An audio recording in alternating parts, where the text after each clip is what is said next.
Caloroga Shark Media. Hello, I'm Johnny Mac with your daily comedy news. If you skip the weekends, the weekend was really good. Saturday, my hour-long interview with Mark Malkoff. Sunday's episode, and I'm the first one to cop to. A lot of times on the weekend, there's filler stuff. Yesterday's episode was all new stuff that I had found when I recorded, and it's really strong, including a fun Triumph story and a really fun Rob Schneider story. So if you missed the weekend, check that out. And premium subscribers, boy, on Saturday morning, they were treated to three and a half minutes of me talking into my phone as I drove home from the National Donuts chain. I mean, what a treat. That alone, worth the $4.99 for premium subscribers.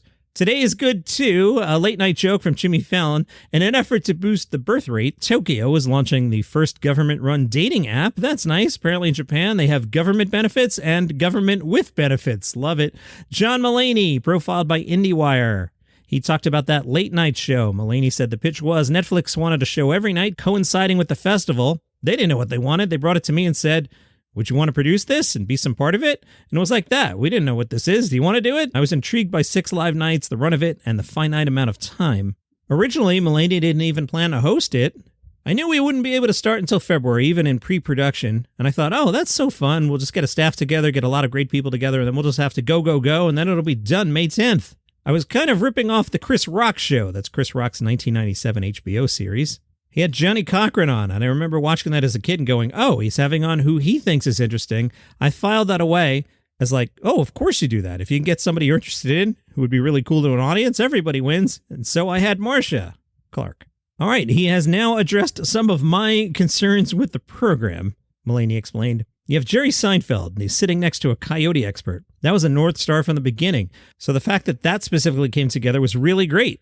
When pitching the experts, Mulaney assured them they weren't going to be a punchline to the joke. I learned quickly you have to say, oh, we're not making fun of you, which I would have never thought you have to say, but of course they're saying it's a comedy show and we're comedians. And I was like, no, I'm much more interested in you than I am in the other comedians.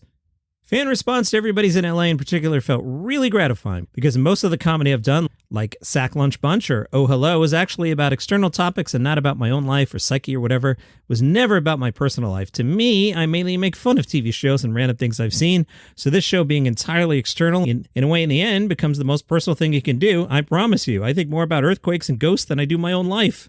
All right, John Mulaney, are we getting more of this show? Mulaney said, I'm really not sure. I think what I loved about the show so much is that every sort of minute looked like it was about to get out of control in every possible way.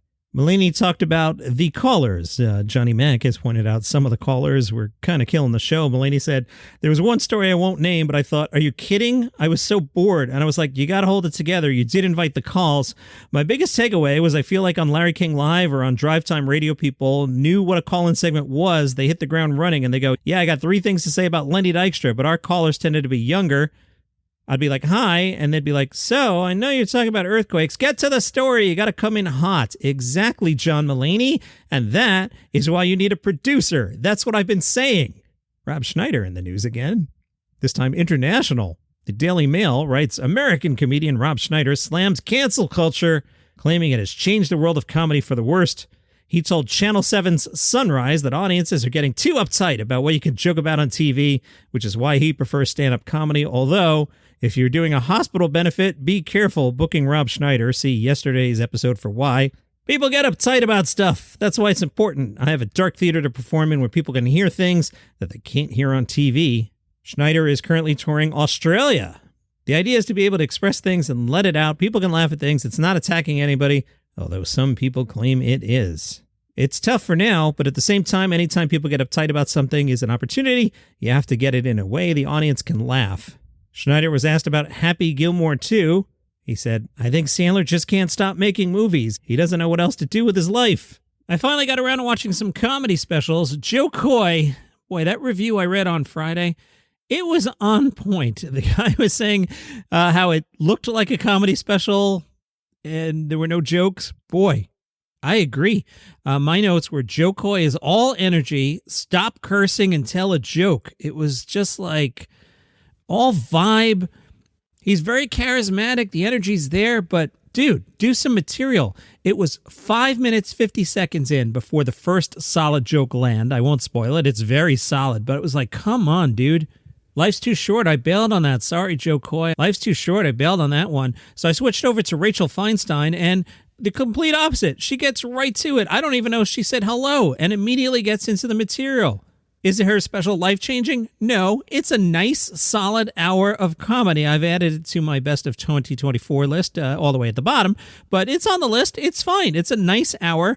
As I analyze it, are some of her stories exaggerated, fake? Sure, absolutely. But she's doing characters, and the voices of the various firemen she does in her act, I feel like I know these people. I've met these people. So I liked Rachel a lot. The closer could have been a little stronger. The special just kind of ends, but it's nice. The TV Grim Reaper reported that although the roast of Tom Brady did 279 million minutes in its first live night, it averaged 239 million minutes a day for the following week. Wow, a lot of people watched it after the fact. I guess it had really good buzz. Last week, Jimmy Kimmel had Kamala Harris on. Seems they made an edit and we didn't know about stuff. A video shared on social media by an anti-war group called Code Pink. They describe themselves as a feminist grassroots organization working to end U.S. warfare and imperialism and support peace and human rights initiatives. In their video, pro-Palestinian activists in the audience at Kimmel can be seen interrupting the interview with Harris by shouting phrases like, "Stop the genocide and you're a murderer" to Harris.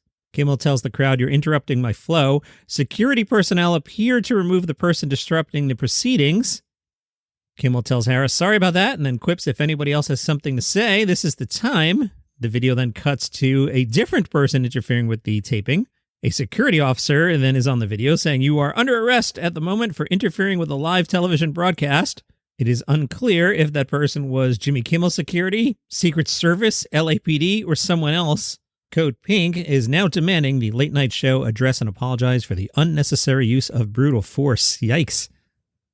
The Washington Post had a large profile of Joel Kim Booster. Joel Kim Booster's publicist. "You earned your money this week, boy. This was a wax job," as a former coworker used to say. You know, that's when you bring your car over to somebody's house and they wax it down and make it look nice. That's what that term means. The Post writes, "For a while, Joel Kim Booster's brand was oversharing. Joel says, if I was feeling something, everybody online would know about it. Now it's just like if I'm feeling bad, I don't want any of these lunatics to know about it because they'll just go for the kill. I'm very happy being a D-list gay celebrity. I can't imagine what it would be like if straight people knew who I was. I have a very strict do not engage policy. I hardly ever respond to anyone's tweets or comments publicly, or DMs for that matter." The Santa Fe Reporter spoke to Brian Regan. Brian was an econ major until his football coach suggested he switch. Regan said, "I took a speech class, and for one of the speeches, we had to try to be humorous. I wrote this speech and killed. And not only did it feel good, I remember the teacher in the back, this woman was laughing like crazy, and I was thinking, I've never impressed a teacher in my life with anything. Then I remember walking back to the dorm after the class, and I was on a cloud thinking, I don't feel like this when I walk back from any of my other classes. So I was like, whatever that was, I know I want that in my life." Has comedy changed since Brian Regan started? Yeah, it's like anything else. It grows and evolves. In fact, if I were young now and trying to get into stand-up comedy, I don't even know. I wouldn't know how to do it. When I started, comedy clubs were just opening around the country, and the way you got on stage was to go to an open mic at a comedy club. Now a lot of comedy clubs don't even have open mics. The Washington Post has been covering the DC comedy scene. Some comedians doing well there include Jasmine Burton, a practicing attorney. Jasmine started in comedy a little over 2 years ago. "My long-term goal is to be a late-night television show host like Jimmy Kimmel, Stephen Colbert, or Trevor Noah. A lot of hosts get their start in comedy, so I thought it could be a great way to get my name out there and start preparing me for the big leagues. I'm the perfect combination of West Coast and East Coast swagger. I'm known for my high energy, witty punchlines, and infusion of the law and my life experiences into comedy. When you see me, I want you to feel like you are just like me or have a best friend that is. I love to talk about law school at Howard University, my career now, and how policy affects us in our day-to-day lives." Well, tell us about a time you bombed. Jasmine said, "One time I was trying new material and it was not going well. One audience member yelled, 'Keep your day job!' And although they meant it as an insult, I actually found it to be extreme sound financial advice. So I thanked them for that." That's really funny. And that is your comedy news for today. My voice is shot. I recorded Sunday and Monday back-to-back. That half-assed Triumph impression, killing me. Don't do a Triumph impression. You'll destroy your voice. See you tomorrow.